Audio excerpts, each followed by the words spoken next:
Salam persaudaraan dari Bukit Sandar Matahari Ledalero. Kami menyapamu semua dalam senandung ucap salam dalam Sang Sabda.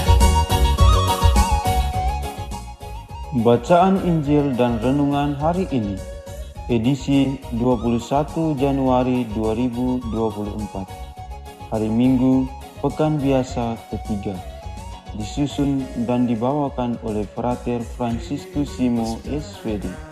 Selamat mendengarkan.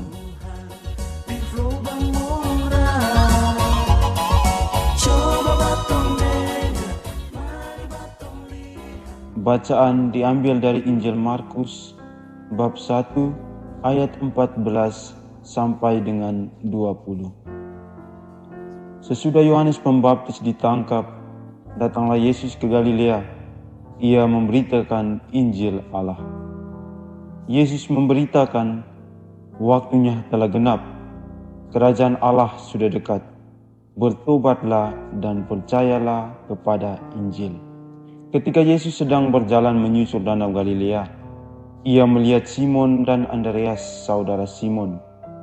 Mereka sedang menebarkan jala di danau, sebab mereka penjala ikan. Yesus berkata kepada mereka, "Mari, ikutlah aku, dan kamu akan kujadikan penjala manusia."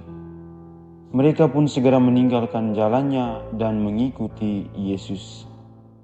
Setelah Yesus meneruskan perjalanannya sedikit lagi, dilihatnya Yakobus anak Zebedeus dan Yohanes saudaranya sedang membereskan jala di dalam perahu. Yesus segera memanggil mereka, dan mereka meninggalkan ayahnya Zebedeus di dalam perahu bersama orang-orang upahannya.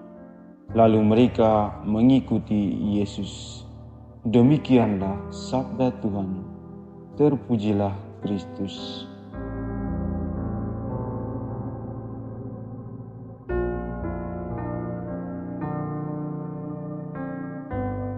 Mari, ikutlah aku, dan kamu akan kujadikan penjala manusia. Ibu bapa, saudara-saudari, umat Allah yang terkasih dalam Kristus. Selamat berhari Minggu. Selamat merayakan hari Minggu biasa yang ketiga. Semoga damai Tuhan yang memanggil kita selalu menyertai kita. Para pecinta Sang Sabda, Allah selalu berinisiatif untuk memanggil kita. Maka dari itu, setelah Allah berinisiatif, kita dituntut untuk menanggapi panggilan tersebut. Hendaklah kita meneladani para murid yang dengan rela hati membuka diri, melepaskan segala sesuatu untuk mengikuti Tuhan.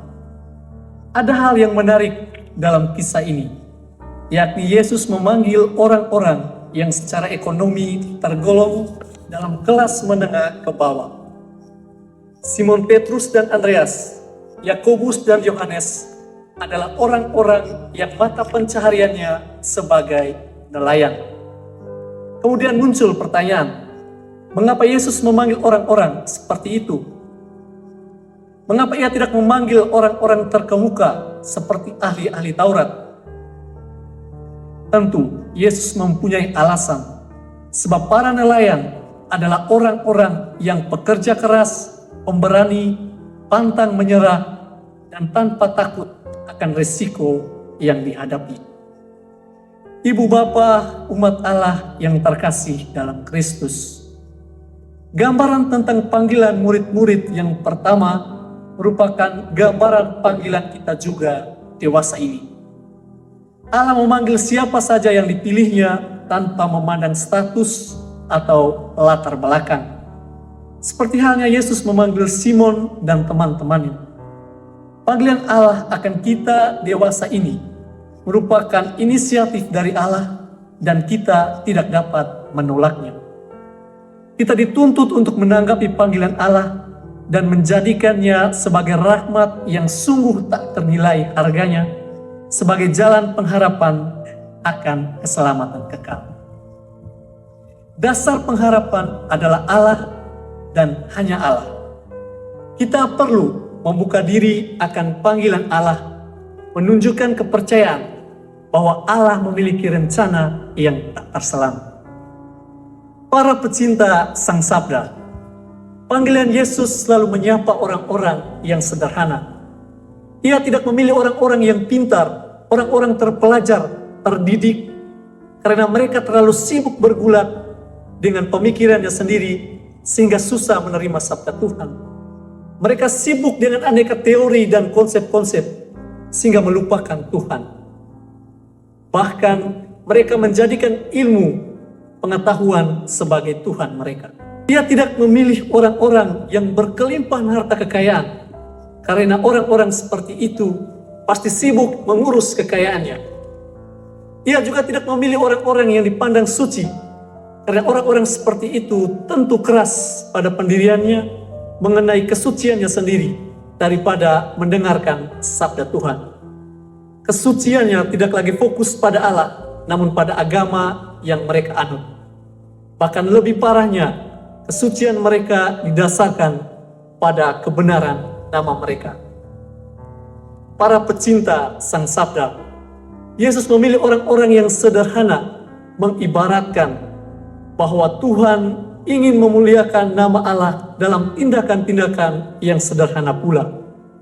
Dengan mengasihi sesama kita, melakukan pekerjaan sesuai porsi dan profesi kita, serta tetap berdoa sesuai dengan kepercayaan kita. Tidak perlu kita menjadi besar, tidak perlu menunggu membuat sesuatu yang hebat. Tetaplah menjadi diri sendiri, maka kita sudah menjadi murid Allah yang terpanggil. Akhirnya, inti panggilan Allah bagi kita adalah bagaimana kita menerapkan kasih ke dalam kehidupan keseharian kita, dalam belajar kita, pekerjaan kita, berkeluarga, dan hidup bermasyarakat. Tuhan memberkati. Hei bersaudara, umat Tuhan di gelombang moral. Sahabat-sahabat pencinta Sang Sabda, kita baru saja mendengar bacaan Injil dan renungan edisi hari ini. Sampai jumpa kembali pada edisi berikut. Terima kasih kepada Divisi Kerohanian website Seminari Tinggi Santo Paulus Ledalero. Semoga Sang Sabda menjiwai seluruh pengalaman hidup kita hari ini. Tuhan memberkati kita sekalian. Amin. Dalam satu hati, di dalam kasih Yesus.